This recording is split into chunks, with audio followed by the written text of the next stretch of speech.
two in blue, conflicting with one another?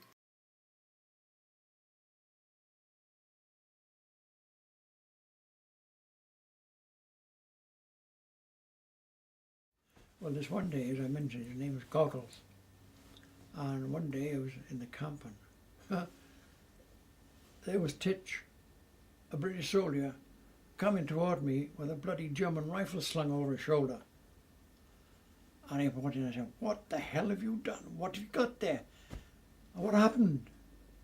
And he said, "Well, we were out in the fields doing the flax," and he said, "I guess we weren't working quick enough, and Goggles started hitting us with the butt of the rifle, and I got bloody sick of it and took it off him." I said, "You what?" Took it off him. I said, "For Christ's sake." So I took it off him, off Titch now, and looked at the breech, and it wasn't loaded, fortunately, and neither were there any bullets in the chamber. So I had an unarmed rifle. So I said to Titch, "Get the hell in the room and stay in there. Don't you dare come out until I tell you to." And I went from there and I took the rifle into the under officer's office. Well, when I walked in with a rifle, you can guess what happened. He jumped up and went for his pistol. And so I threw the rifle at his feet. And I said, "This is Goggles." I mean, I didn't know the man's name, the German rifle.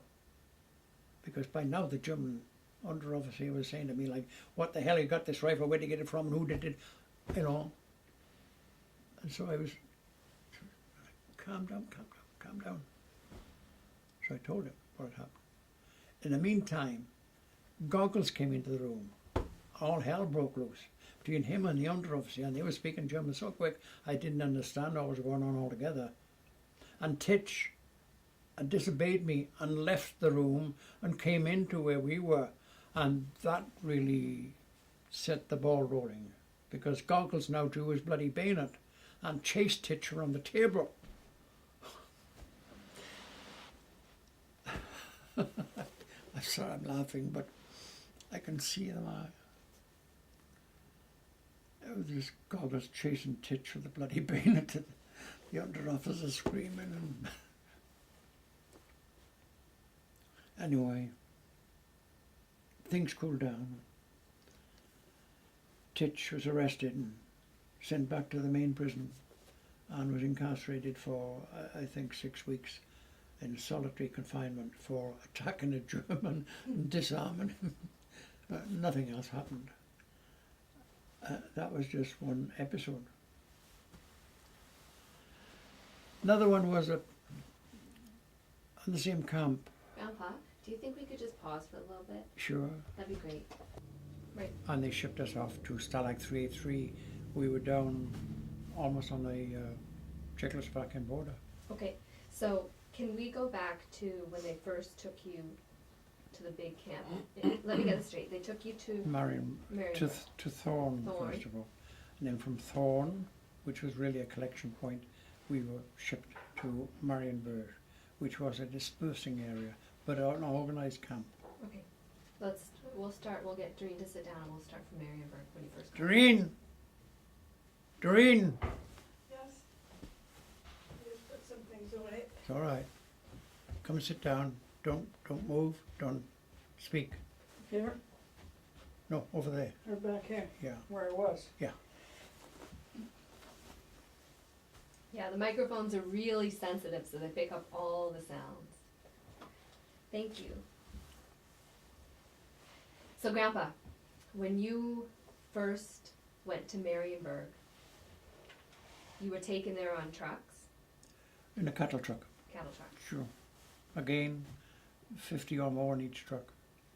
And again, when we were told to get out,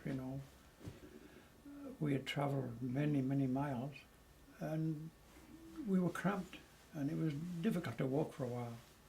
But eventually we finished up in this camp just outside Marienburg, which is an old, very old Prussian city.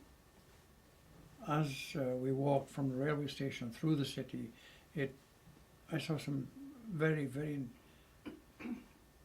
well decorated buildings, like statuettes, stuff like this. It was an ancient town, cobblestones.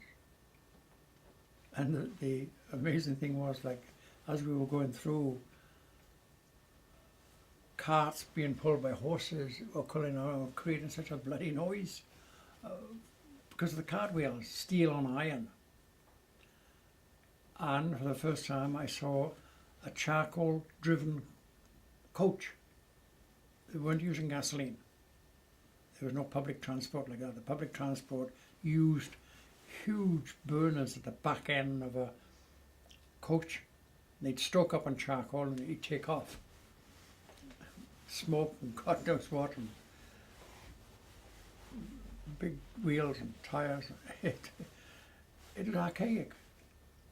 It seemed that we dropped back quarter or more century to see this old stuff. Anyway, travelling through the town,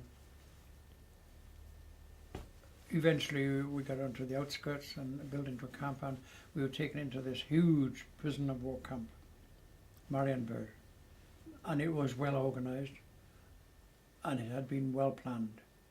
There were huge toilet pits, 8-10 feet long, 6 to 8 feet deep, about 6 feet wide, and many a poor unfortunate sod sitting on a pole because there was 2 triangles at each end of the pit, strung by a single pole to sit on and one to rest your back on. And if you missed your back and fell in the shit pit, there was a mess. It stank. And it happened many times with some people. It's bad.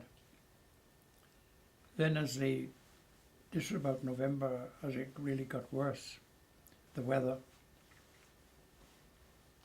being built on the side of a hill, sand and a little clay, not much. As you walked from your hut to these pits, you slithered and slid, and if you weren't careful, fell face down in the muck. Grandpa, how many men were in this camp? Just before you answer that, could you move the blue box with this one?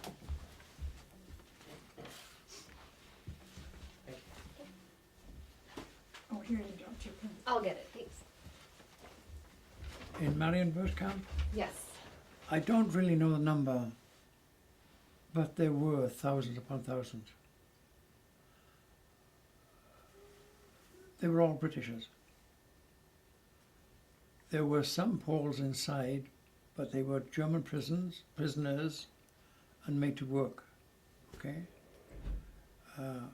Always looking over their shoulder and scared stiff. Nice. We found out,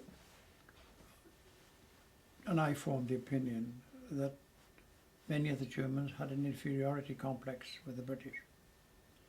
Because if we stood up and laughed at them, even though they were brandishing their rifles and hitting some of the people with their butts, if we laughed at them, it annoyed them immensely.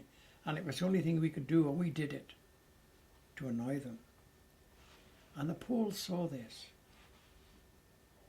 It must have struck them that the Germans were not the master race of all, because here were prisoners still laughing at them. And they weren't being shot. It must have gone through their mind. And I am of a personal opinion that was the worst thing Hitler ever did, was to take 250,000 British prisoners and put them into Poland, because it gave heart to the Poles, even though we were subjected as prisoners. They saw a future. Some of them, others, poor devils, didn't, and they suffered for it.